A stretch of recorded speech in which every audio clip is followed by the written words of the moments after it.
Meus irmãos amados, aqueles com quem eu já estive, mais uma vez, graça e paz, e aqueles com quem estou tendo pela primeira vez o contato, saúde com muita alegria em nome de Jesus. Amém? Não pode ser assim. Vamos recomeçar? A todos, sem exceção, eu saúdo com alegria em nome de Jesus. Amém. Antes de mais nada, eu gostaria de agradecer ao pastor Elias Dantas o privilégio grande, na verdade, mais que privilégio, a honra que ele me concede em estar aqui nesse encontro. Olha, irmãos, esse homem Deus tem levantado no mundo, não é só no Brasil, para a rede Global Kingdom, onde homens de Deus ele vai descobrindo, um abençoando o outro, juntos abençoando o Brasil e o mundo e agora as famílias. E eu estou aqui pelas mãos dele, mas também estou aqui pela vida dele, pela pessoa que ele é, que ele representa. Eu gostaria nesse instante que você, comigo, abençoasse o pastor Elias Dantas. Vou pedir que ele fique em pé, por favor. Vem cá, ele fique em pé, Elias, agora é a sua vez. Venha cá, meu filho. Não, senhor. Que você, todo mundo sem exceção, pudesse levantar a mão na direção dele. Isso sim. Diga assim: pastor Elias, obrigado pela sua vida, por se permitir ser usado por Deus e abençoar nossas vidas, ministérios, o Brasil e o mundo. Deus te abençoe. Amém. Agora pode aplaudir de verdade. Obrigado, Elias. Obrigado pela sua vida, que é preciosa, muito preciosa. E também só registrar, porque eu volto amanhã de manhã, todos nós, eu acho que eu falo para vocês todos, pela equipe presente, o trabalho lindo da PIB de Curitiba, não é? Pastor Pascoal, a sua equipe, auxiliares, voluntários, uma total eficiência, uma total alegria. E a gente fica feliz porque, irmãos, a gente que viaja muito sabe, diga a vocês aqui em off, na América do Norte, que é, digamos, uma espécie de reduto do Evangelho, pelo menos o que nos alcançou, mais conhecido, a gente encontra um templo tão bonito e tão eficiente as coisas como estamos contando aqui, não é? A gente fica orgulhoso. Então vamos, mesmo que não esteja aqui, mas a gente pode dizer, e Deus escuta, e onde ele estiver, Deus fala o coração dele. Diga assim: pastor Pascoal, Deus te abençoe, e obrigado por tudo e sua equipe, em nome de Jesus. Vamos aplaudir, vamos esse homem de Deus, sua equipe, sua igreja, seu ministério. Muito bem. Eu tive o privilégio de falar no workshop agora há pouco. Quero agradecer os que me ouviram, mas eu cometi um erro técnico, que foi de não orientar a livraria sobre o meu material. Só mandei a caixa e pronto, achei que iam cuidar, foi erro meu. Resultados, os irmãos foram, muitos, lá encontraram caixas fechadas. Eu tinha que autorizar primeiro, não sabia. Há um procedimento. Então eu quero pedir desculpas a quem foi e não pôde ser atendido, mas já estive lá, já está resolvido. E veja bem, são apenas 4 DVDs, todos focados em família. Todos focados em família. Para você que é líder de ministério em família. Então são DVDs terapêuticos, que você pode trabalhar em grupo, trabalhar seu ministério, aperfeiçoá-los, melhorá-los, enfim.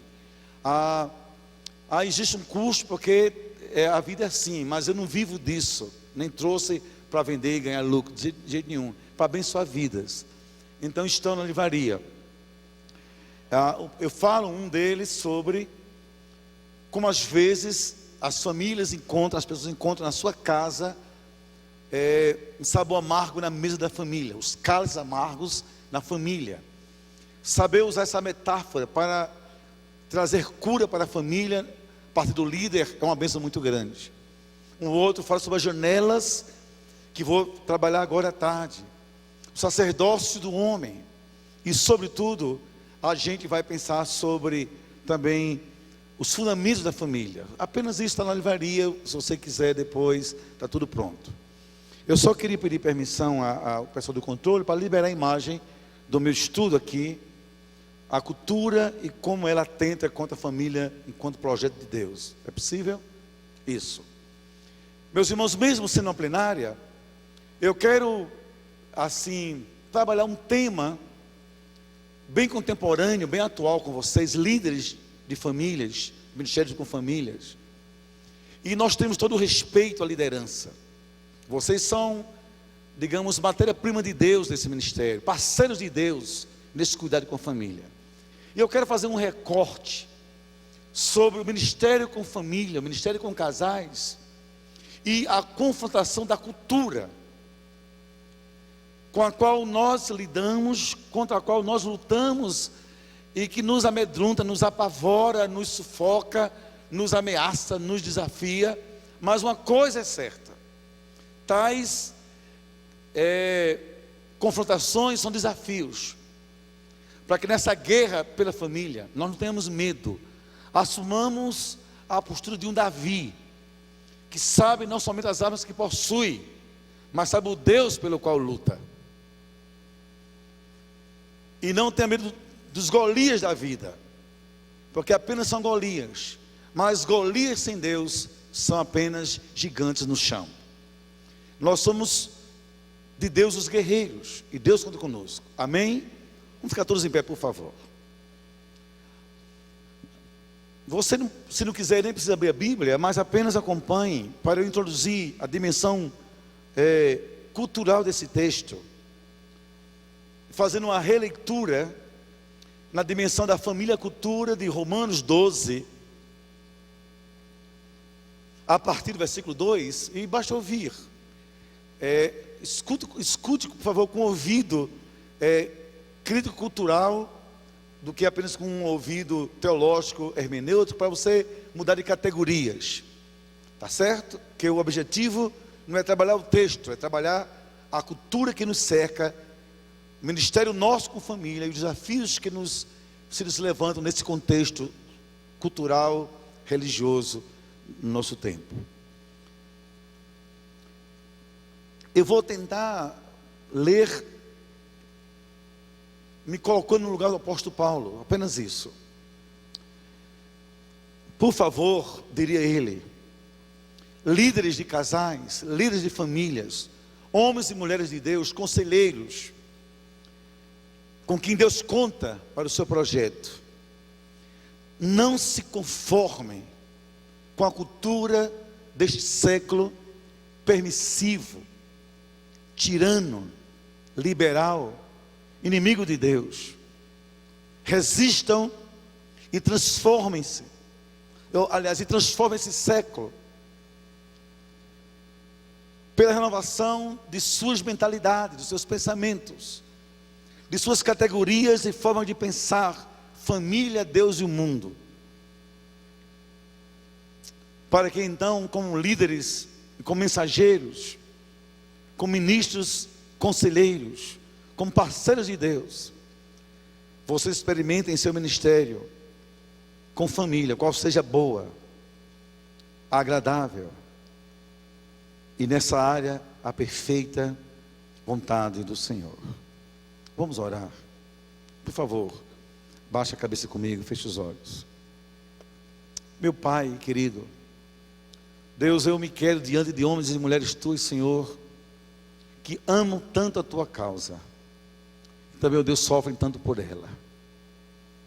Pai, nos dê uma inquietação, Senhor, reflexiva do nosso papel no mundo, nossa posição profética nesse mundo, nessa hora tão difícil, em prol das famílias. Ó Deus, e dê pelo teu Espírito a mim a lucidez de falar a tua palavra, e a todo, Senhor, a compreensão dessa fala, para que juntos, quem fala, quem escuta, sejamos edificados na tua palavra, em nome de Jesus, amém. Amém, queridos, podem sentar.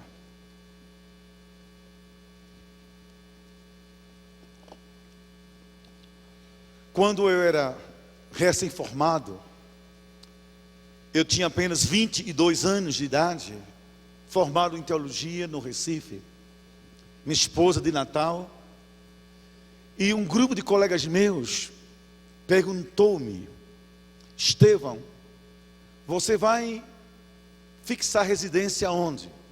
Recife? João Pessoa, você vai ganhar o mundo. E porque perguntaram-me, porque já no seminário eu tinha uma certa inquietação, eu a demonstrava, eu queria estudar, queria aprender mais. Eu não queria ser melhor que ninguém, mas eu queria fazer alguma diferença, pelo menos para mim, para dizer a mim mesmo que eu não fui uma pessoa acomodada. Para surpresa de muitos colegas, ouvindo a voz de Deus e obedecendo a Deus, eu fui morar em João Pessoa, e ali fixei a minha residência pessoal e pastoral. Algum tempo depois, comecei a receber convites. E no Brasil Batista, no final dos anos 90, nas grandes igrejas batistas, quando faltava um pastor, em algumas delas, eu tive a honra de ser convidado. Rio de Janeiro, São Paulo, Salvador, Brasília. E depois, América do Norte, 3 vezes oficialmente, em todas, prometendo-me inclusive o green card antes da posse. Eu sempre orava, e eu não queria decidir pelo impulso material, pelo impulso da logística geográfica, nem por ilusões humanas, de que você é relevante só onde mora. Sempre achei que você é relevante quando você se encontra e se descobre no centro da vontade de Deus. E aí decidi ficar em João Pessoa. E quando decidi, meus colegas de faculdade, e eu fazia faculdade, disseram: Estevão, como é que você quer fazer algo diferente de escolher morar no Nordeste e numa capital periférica? Eu disse: porque eu tenho uma certeza absoluta. A diferença não é a geografia do corpo, mas é a condição da mente. A nossa mente, nosso pensamento é quem produz a diferença em nossa vida.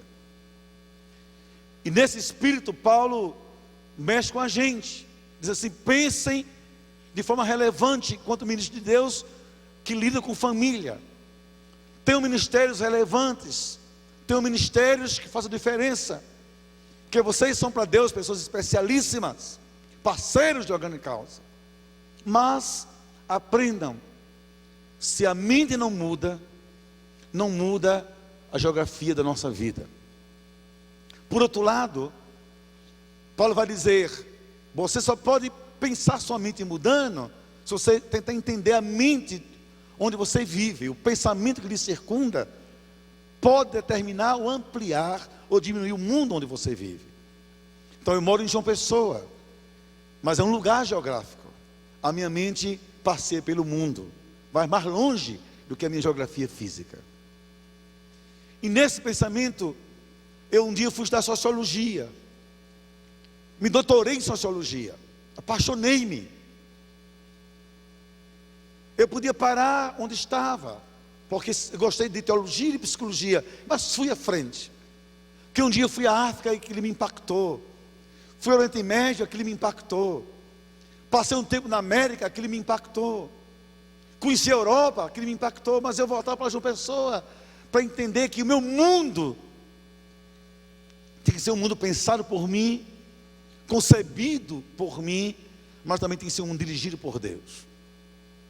A cultura que nos cerca é o momento do mundo onde vivemos. Esse mundo que nos cerca é um mundo que tem um propósito cultural definido: desfazer, desconstruir em nós tudo que é valor do sagrado, tudo que é valor sobre Deus, sobretudo daquilo que Deus fez, pensou, insiste em manter existindo. E nesse tudo, o conceito e o projeto de família.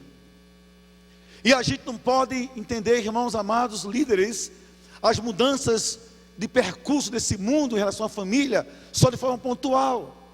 Porque tal país liberou o casamento homoafetivo, tal país liberou o aborto, tal pastor é mais liberal, tal pastor é mais conservador. Essa pontualidade é muito pobre para uma coisa muito maior, muito mais complexa, muito mais, ampla, na qual Deus nos quer inserir para fazer uma diferença. Então eu quero colocar aqui o pensamento contemporâneo sobre família, a desconstrução desde os tempos pós-modernos, ou os tempos modernos, e nos vemos no final, como homens e mulheres de Deus, lutando, não pela cultura, mas lutando pelo projeto de Deus para a nossa vida, para tornar essa vontade dele boa, agradável e perfeita. Para tanto, quero voltar um tempo um pouco no espaço. Como é que a cultura humana, sobretudo a dimensão ocidental da cultura, afeta e atenta contra a família na dimensão da ideia de Deus, como projeto de Deus para o homem? Para mim, isso é o mais importante. A modernidade e o processo da secularização da vida, da família, do casamento, vão passear do século XVI ao século XXI, e daí então eu trago para nossos dias. Nos séculos XVI e XVII, nós tivemos o início de um processo diabolicamente construído, chamado secularização da vida, e com ela o afastamento progressivo de Deus no dia a dia das pessoas, das famílias. Veja bem, pense um pouco comigo sobre isso. Houve um tempo em que toda a cultura humana, ela dava algum jeito, mas colocava Deus no cotidiano, Deus no dia a dia, sobretudo na casa. Mas quando veio o racionalismo, veio também a crise da religião. Então, se é pensar, se é concluir, se é a lógica do penso logo existe, para que Deus? Isso era perigoso, mas ninguém percebeu um segundo momento em que a ideia de Deus, do sagrado, foi sendo privatizado. Sai da história, sai da cultura, sai da importância, e vira uma coisa de cada um, do se vire. Se você quiser, coloque-o. Se não quiser, tire-o. Deus existe para quem crê apenas. É um valor para quem entende que é valor. Para nós, não. E aí a religião passa a ser algo periférico, e com isso a família vai sendo dessacralizada ou secularizada na concepção do homem daquela época até hoje. Só para dar uma ideia melhor, o que é secularização em essência? É toda forma de pensar a vida que exclui a necessidade de Deus. Eu vivo por mim mesmo, penso por mim mesmo, etc. Então a gente vive hoje esse drama, vocês vão ver, a partir de então. Agora, no século XIX, nós tivemos algumas coisas mais significativas. Tivemos a Revolução Industrial e Urbana. Tivemos a grande crise da família moderna, já no século XIX. Por quê? Olha bem para cá. Há alguns fenômenos, para a gente que é líder, importantíssimo. Com a ideia do homem operário, que sai daquele processo mais diferente. Antes do tempo moderno, o homem vai trabalhar uma média de 15 horas por dia, nasce o pai ausente. O que é o pai ausente? Numa linha de simbologia espiritual, é a falta de sacerdócio em casa, é a falta de referência no lar, é a falta de instrução sobre Deus em casa.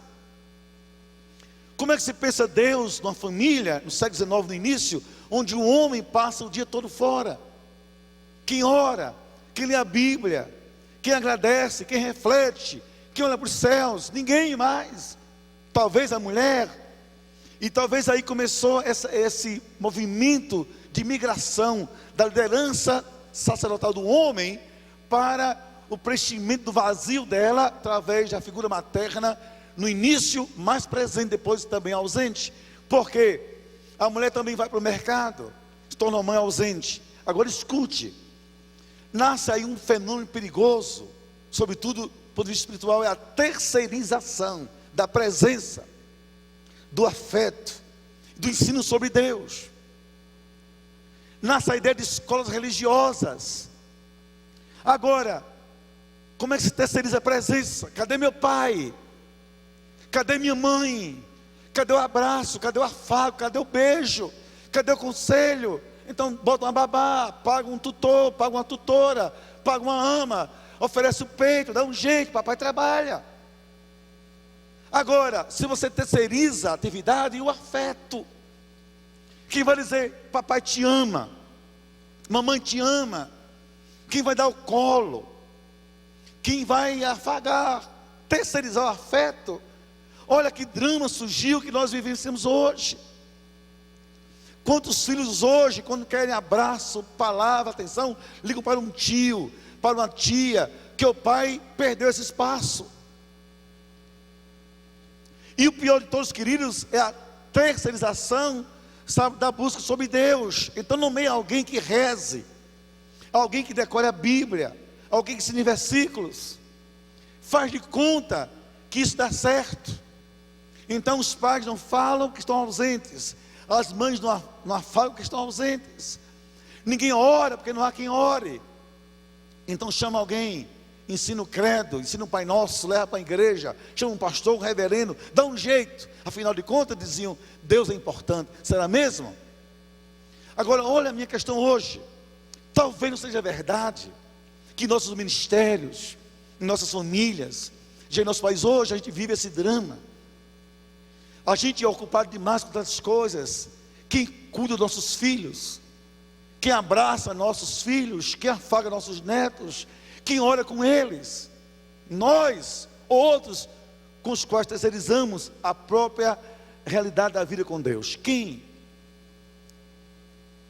E eu vivi esse drama na minha vida, e eu louvo a Deus, porque descobri em tempo, mas quantas e quantas e quantas noites e semanas, se minha esposa ficava em casa, com meus filhos, não orasse, não profetizasse vida, conversão, santidade, paz com eles.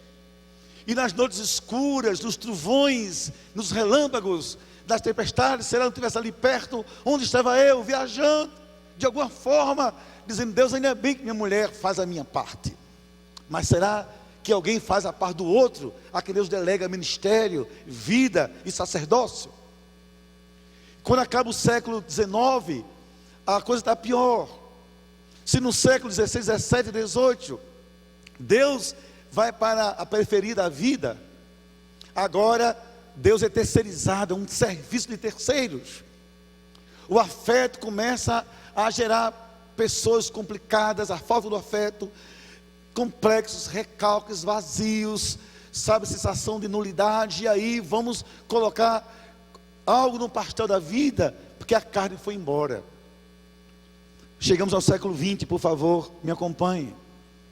No século XX, nós temos os dramas maiores, nós temos grandes revoluções que afetaram até hoje as nossas igrejas, nosso ministério, e aí eu vou demorar mais com vocês. Por exemplo, com a revolução sexual, no início do século XX, veio a cultura do aborto, da autonomia do corpo, do prazer pelo prazer, da sensualidade vã, que hoje nós sofremos, e muito. Olha como a cultura tenta contra tudo, quer dizer, projeto de Deus para a família. De tal maneira, irmãos, que às vezes João Pessoa, da minha igreja, na minha cidade, eu estou pregando sobre, por exemplo, valores bíblicos, para mulher ou para homens, e às vezes quando eu falo sobre missão na mulher, santidade conjugal, fidelidade do homem, pessoas se levantam, que aquilo nos incomoda, a cultura já as envenenou. E se eu dispor minha voz dessa cultura permissiva, a dizer não ao aborto, não ao divórcio, não ao sexo livre, não essas coisas, vão me apedrejar, como fizeram com Estevão no início do cristianismo. Olha aqui onde nós vivemos. Esse movimento da emancipação do corpo da mulher, eu sou dono de mim mesmo, pastor. Eu já ouvi na minha própria igreja, eu tive um susto no meu ministério, e João Pessoa, num domingo de manhã, a igreja cheia, eu tive uma coragem rara. Ninguém me imita, foi um momento meio louco, do meu impulso pastoral. Eu disse, fique em pé agora, o assunto era família.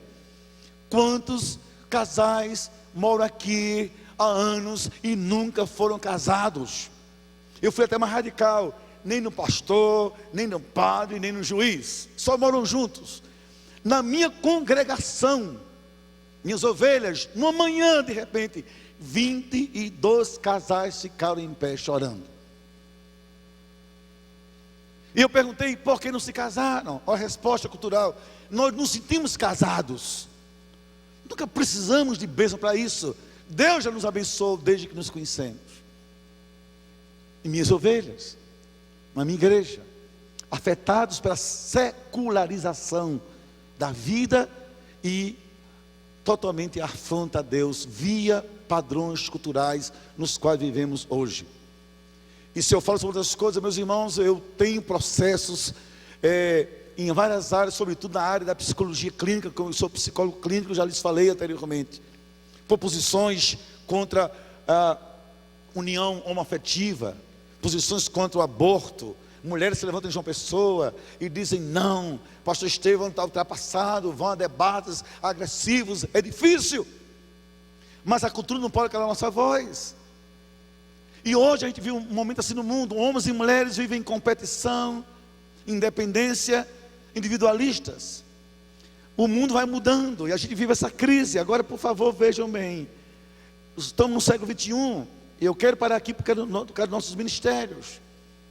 Como é que vive hoje a família contemporânea, que desde o século XVI vem sofrendo a pressão da cultura permissiva, secular e contra Deus. E nesse mundo que a gente está vivendo no ministério, escute para a gente pensar junto nosso ministério. Primeiro, a gente vive um mundo que decidiu por si só redefinir casamento, redefinir gênero, redefiniu. Casamento para esse mundo não é uma ordenança divina, é um acidente cultural, que duas pessoas, quaisquer que sejam, como sejam, decidem morar juntas, estão casadas. Segundo, esse mundo decidiu que a ideia de casamento deve excluir a Bíblia e também colocar num pacote gays e lésbicas. O que importa não é o sexo, o gênero, importa é o sentimento. Então, no mundo hoje cultural, o sentimento vem antes do princípio. O mundo é hedonista. O prazer pelo prazer domina o pensamento contemporâneo. Aprende sobre isso. A gente fala sobre sacrifício, sobre renúncia, sobre obediência, sobre Deus, sobre temor, sobre a palavra, sobre bênçãos, maldições, certo e errado, no mundo regido pelo signo do prazer, e pronto. E acabou. E a gente tem ministério nesse mundo. Um mundo que decidiu globalizar o aborto e oficializá-lo também, de forma genérica. Recentemente, por questões éticas, não vou dizer nome, mas vocês devem saber tanto quanto eu, um líder religioso brasileiro assume na internet, nas redes sociais, a posição de fazer apologia do aborto, se dizendo um líder religioso de tendência evangélica. Vocês imaginem com quem o diabo está contando para desconstruir o projeto de Deus. Se não bastasse pensar errado, ainda tornar isso público. Queridos, com todo o respeito a quem que nós conhecemos, viveu crises conjugais, mas hoje o que me apavora é a banalização da ideia de divórcio.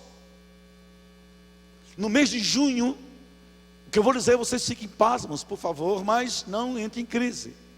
Eu fui a uma grande capital brasileira, não vou dizer para evitar especulação, falar num evento de casais.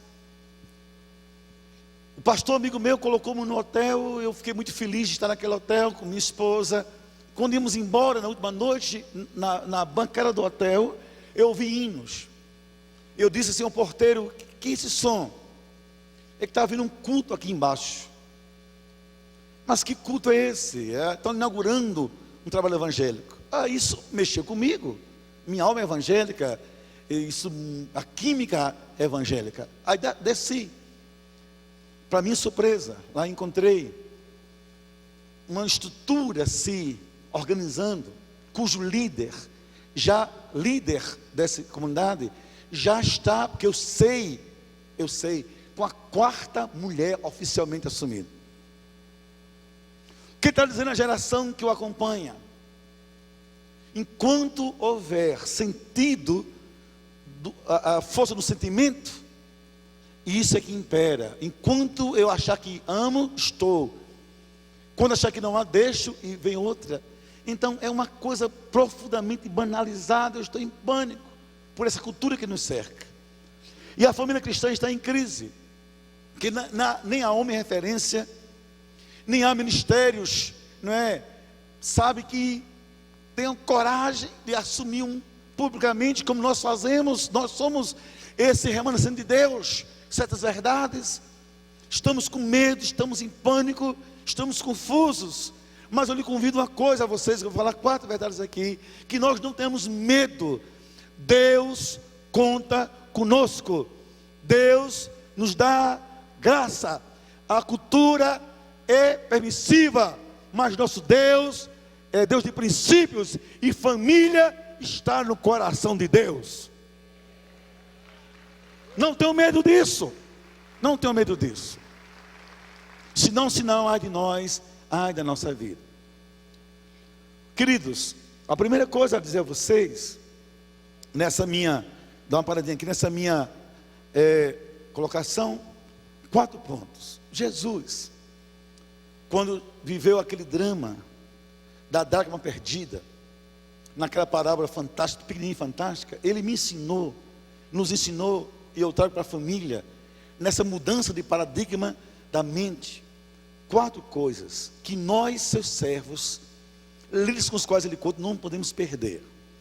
Eu vou, antes de contar o fato, as 4 verdades, eu concluo, vou lhes fazer uma experiência minha, que aconteceu em 2007. Desde 2007, eu reformulei no meu pensamento a ideia de celebração de casamento. Eu vivi uma crise mais silenciosa, como aqueles casais e pessoas que curtem a crise em silêncio até tomar uma posição. Então eu fui celebrar na minha igreja, aliás da minha igreja, uma cerimônia de casamento em uma casa de recepção em João Pessoa. Uma casa chique, para burguesia de classe média alta, mas eu era o celebrante. Era uma sexta-feira à noite, eu estava triste por outras coisas, mas fui. Por favor, escute-me. Ao chegar na casa, convidado pelo casal, eu disse assim: olha, eu tenho uma cerimônia, eu preciso chegar na hora. Pastor Estevão, fique tranquilo, 8h30, 20h30 vai começar, com ou sem a gente. E eu calado assim, dizendo a mim mesmo: me engana que eu gosto. Como é que eu vou fazer casamento sem os noivos? Imagine que lógica mais absurda, lógica do engano. Então eu fui às 20 horas, por respeito ao Senhor, e a mim como ministro do Senhor, chego cedo para saber onde vai ser a cerimônia, onde vão se improvisar, digamos aqui entre aspas, o altar para a cerimônia, quem vai tocar, que músicas, qualidade do som, onde vou me posicionar, porque era uma casa de recepção. Ao chegar, ninguém para me receber, ninguém, nem do cerimonial, porque nessas festas, a pessoa menos relevante é o celebrante. Já chegou, chama. Eu fiquei por ali. De repente começa uma coisa estranha, vem uma mesinha, vou usar uma expressão bem nordestina, por favor, furreca. Furreca quer dizer furreca mesmo, não tem tradução não. É aquilo que é pior do que o pior, é furreca. Pronto. A tradução é essa, é furreca. Aquela coisa furreca. Um paninho furreca. Aí botaram uma Bíblia, que não era furreca, era Bíblia, mas era totalmente, sei lá, arranjada para o momento. Um som, igual aquele som daqueles caras aqui do Nordeste e no centro de São Paulo vende remédio de cobra. Sabe aquele som com o microfone, com o pano branco? Todas as cadeiras, mesa redonda de costas para mim, todas. Algumas pessoas chegando, 20, 20, nos 20 casais, e um garçom servindo já o uísque. Escute, o garçom servindo o uísque. Escute-me, o casal de noivos evangélicos. E ela, a noiva e os pais da minha igreja. Uísque. E o garçom educadamente disse: reverendo, que é uma dose. E eu educadamente: deixa para depois, momento.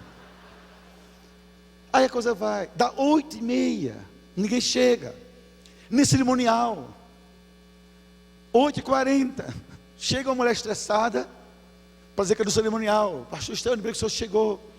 assim, como se eu fosse um seminarista recém chegado ao seminário, fazendo um curso de administração eclesiástica cerimonial. Olha, os noivos vão entrar por aqui, o senhor fica aqui. E eu digo assim, diga mais, Satanás, o que é que eu vou fazer no meu lugar? Aí o senhor faz isso, eu já estava me irritando, já era 8h45. Todo mundo conversando de costas para mim, todo mundo, a música alta. Aí eu tive uma descoberta, sabe, uma revelação espiritual geográfica. Do outro lado onde eu estava, tinha um palco, quase desse tamanho aqui, belíssimo. Começou a chegar uma banda, gente bem vestida, gente bonita, gente também elegante, gente assim, sei lá, artistas. E eu me senti furreca outra vez. Aí um clarinete, um saxo, uma mini orquestra, bloco som de primeira, gente, eu nunca vi aquele caminho no mundo. E eu digo, então certamente ali vai ser meu altar, não tem nada para mim. Aí eu pensei, eu estou aqui, eu sou o pastor, sou o celebrante, casal evangélico, ela é minha ovelha. Esse altar, aquilo é um palco. Esse é o meu som, aquilo é um show. Sabe, eu sou irrelevante, eles são os artistas. Eu estou aqui de graça, que eu nunca cobrei um centavo fazer casamento. Esse cara recebe cachê. Sabe, eles vão ouvi-lo, ninguém me escuta. Estando de frente para eles e para mim de costas. O que é que estou fazendo aqui? Me senti pecador, eu estou assim. Eu disse, eu estou aviltando o meu Deus. Estou prevaricando contra o meu Deus e sua santidade, seus valores, sua presença. Ou eu não sou seu ministro? Nesse meu drama cultural, ministerial, dá 21 horas, nem os noivos chegam. Escute, eu calado. Aí daqui a pouco, gente, cheiro de cigarro, fumaça, gente bebendo. E aquele povo conveniente, oi reverendo, Senhor a benção. Meu Deus, queridos, resumindo, cada hora, quando dá 21 horas e 30 minutos, chegam os noivos. Antes de entrar, o noivo tem a petulância diabólica, mas Deus permitiu, de vir até mim. Diz assim, pastor Estevão, o senhor desculpa, estou atrasado, vou lhe pedir um favor. Por não, o senhor podia encurtar a cerimônia pelos convidados? Gente, imagine como é que estava me sentindo nessa altura. O noivo me pede assim, em respeito a quem vai ficar para beber e dançar até de madrugada, numa cerimônia evangélica, que eu apressasse o mais importante, a palavra de Deus. Que a palavra não tinha pressa, que eu era relevante, que a minha presença não podia incomodar os convidados. Por ele, noivo crente, abastecidos de uísque, pecado e fantasias vãs. Aí eu, está certo. Só que ele não sabia de uma coisa, naquela hora o Espírito de Deus falava comigo, literalmente, como se fosse um diálogo à beira do Rio Jordão. E ali fiz um voto a Deus. A voz foi assim, o que é que você está fazendo aqui? Não vê que isso aqui tem nada a ver comigo? Eu fiz um voto, sem que ninguém soubesse. Senhor, essa foi a última vez, a última noite que eu participei desse tipo de cerimônia. Aliás, de evento, que está em cerimônia. Isso é uma síntese à tua palavra. Quando a noiva entrou, peguei uma mesinha, nem púlpito era, fiz o que tem que ser feito. Dei boa noite, recebi os dois, li Coríntios 13, pedi as alianças. Ninguém esperava correr atrás das daminhas, dei as alianças, orei por eles e fui embora. Eu esperei de 20 horas até mais ou menos, começou umas 20 para as 10 da noite. E tudo que eu fiz demorou somente 7 minutos e fui embora. Eu disse, Deus, a partir de hoje, onde tiver cerimônia de casamento, dita evangélica, regada, bebida alcoólica, a pecado, a secularismo, onde o teu altar for desprezado, e onde o diabo for cultuado, eu não vou mais. Não vou mais. Não vou mais. Estou fora. Estou fora. Domingo, isso foi na sexta, comuniquei a minha igreja. Aí foi uma agonia. Tinham 8 casamentos marcados. Todo mundo em clube. Desde então, minha igreja sabe, eu decidi não fazer mais cerimônia nesse tipo de espaço público. Por quê? Volto a dizer, porque a secularização é isso, é um estilo de vida que mantém a religiosidade, mas despreza a importância da presença de Deus. Quem somos nós, líderes de família? Somos pessoas com as quais Deus conta para resgatar um sagrado que o mundo sequestrou, restaurar um valor que o mundo perdeu, repensar uma mesa que o diabo já destruiu há muitos anos.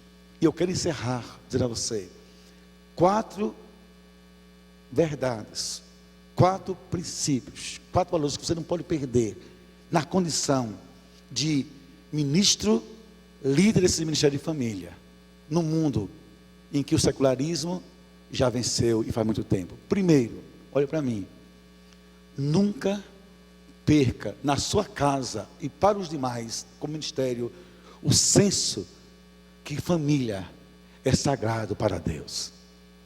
Essa dimensão do sagrado tem que permear nossa alma e tem que configurar toda a nossa forma de viver.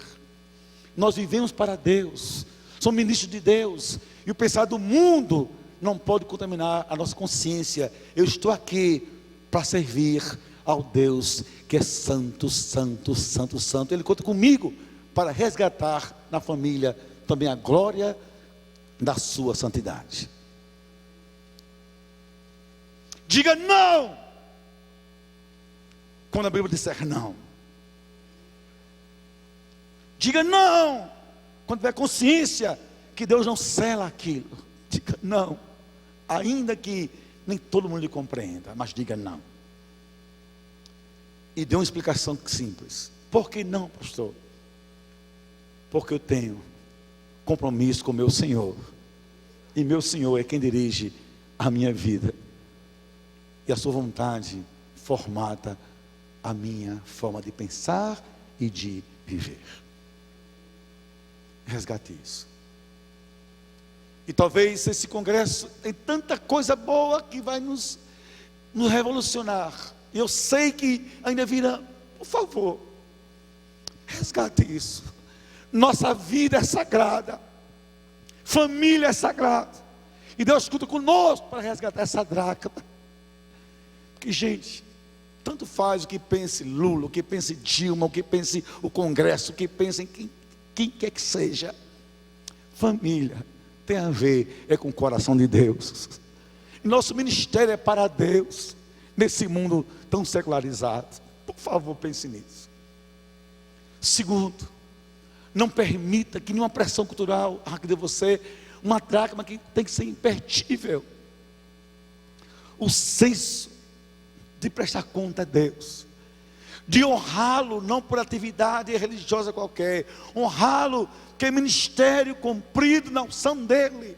Pai, disse Jesus, eu te glorifiquei na terra, não porque ganhei dinheiro, porque criei nome, porque tenho fama, porque tenho fazendas, propriedades, ou tenho carisma. Pai, eu te glorifiquei fazendo a obra que me deste a fazer. Não perca esse senso de realização de ministério para Deus. Brigue, lute, insista, receba críticas, reconfigure, se posicione, mas diga, é assim família, e assim é o meu Deus. Todos nós pastores, sem nenhuma diferença, todos nós, somos pressionados às vezes a dizer, deixar tudo para lá. Ah, como eu sou pastor, você também, minha alma é de pastor, 100% pastor. E meus irmãos, quando eu celebro um casamento, ensino lições, e 5 anos depois aquele casal está separado, quando as pessoas me dão uma depressão ministerial. Meu Deus, vontade de deixar tudo, fazer outras coisas. Aí vem a voz do Espírito, não, nenhum servo honra o seu Senhor, a não ser fazendo o que o Senhor mandou você fazer. Deus nos chamou para essa rede abençoada de ministério com família. Isso é de Deus. Assuma isso. E diga antes e agora, após esse congresso: minha vida está selada. Deus vai contar comigo para resgatar a família na terra. Vai contar comigo. Em nome de Jesus, diga isso todo dia. Na sua casa.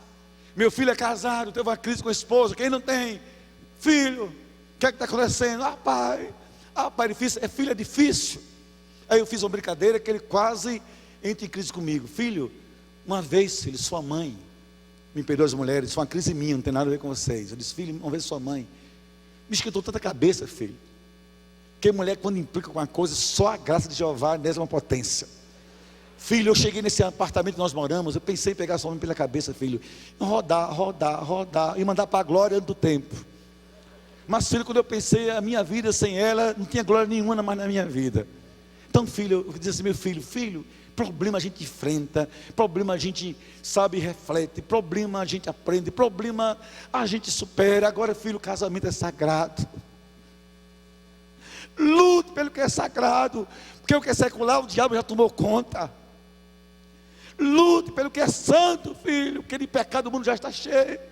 Sua mulher é sagrada, seu sexo é sagrado com ela, sua vida é sagrada. Não jogue fora o que Deus santificou. Irmãos amados, imagine-me agora, se eu pudesse ser o pai de vocês, o seu avô, eu diria: filhos queridos, unamos ao que Deus tem colocado na mente, no coração do nosso querido pastor Elias, e vamos fazer da nossa vida uma ponte para que o sagrado volte a honrar a Deus desse mundo. Lute por família, mas lute onde quer que seja. Terceiro e penúltimo, lute pelo seu casamento, porque todos nós somos líderes, somos vulneráveis e potencialmente alvos próximos de Satanás. O melhor ministério não é o do outro, é o do nosso em casa. O melhor cuidado com a esposa, com os filhos, porque os filhos refletem os pais que têm. Eu vou dizer uma frase aqui meio bombástica, mas escute, eu vou dizer a você sem medo nenhum, de um pastor que tem 35 anos de estrada. É isso, olha, a família é a credencial do pastor. Pastor sem família é pastor sem credencial. É profissão religiosa, é emprego religioso. Família diferente. Lute pela sua família. Vá buscar seus filhos, vá chorar com eles, vá para o fundo do poço com eles mesmo. Filho, volta para casa, papai te abraçar. Papai errou, papai falhou, mas papai é servo de Deus. Papai quer ver você em casa, e na casa dele. Vai para a esposa: filho, me perdoe se eu falhei, peça perdão ao meu marido se for o caso. Mas lutem, sabe por quê, irmãos? Se a bênção de Deus não começar em nossa casa, em nosso ninho, como é que vai colocar frutos para o mundo? Não abra brechas, feche brechas, enquanto um tempinho. Cada pastor use a Bíblia, mas também use o coração. Seja expert em Bíblia, mas seja expert em afeto. Ame a sua esposa, cuide dela como quem cuida de uma flor frágil. Ame seus filhos. Não cite Salomão para os filhos, cite seu coração, diga: papai te ama. Isso é Deus na vida do teu pai. Regue a sua família com amor, com carinho, que o púlpito às vezes é apenas um lugar distante do nosso cotidiano, mas família é o espaço da nossa vida, e ali é que corre o perigo, mas também que está a bênção de Deus sobre a nossa vida. E finalmente, aqui eu termino. Qualquer que sejam as pressões culturais sobre casamento homoafetivo, vulgarizar, banalizar o casamento, banalizar o aborto, banalizar o divórcio, banalizar qualquer coisa, quando acabar esse congresso, diga assim: Senhor, apesar da pressão cultural, Senhor, eu fui chamado, que por mais que mude a cultura, há uma palavra que sobrevive às culturas. Senhor, me dê a bênção de, apesar de ser um homem perfeito, uma mulher com falhas, não ser um pai completo, nem um filho ideal, nem uma mãe também, Senhor, mas me dê a bênção de saber olhar para mim, à luz da tua palavra, para além das culturas, fundamento da tua vontade, que é boa, agradável e perfeita. Deus nos abençoe, queridos, e nos faça homens e mulheres, agentes de um tempo em que, mais que cultura, pregamos: Deus vive, Deus vive, Deus vive. Por isso, salve a família para sempre. Em nome de Jesus, amém, amém. Deus abençoe a todos. Deus abençoe a todos.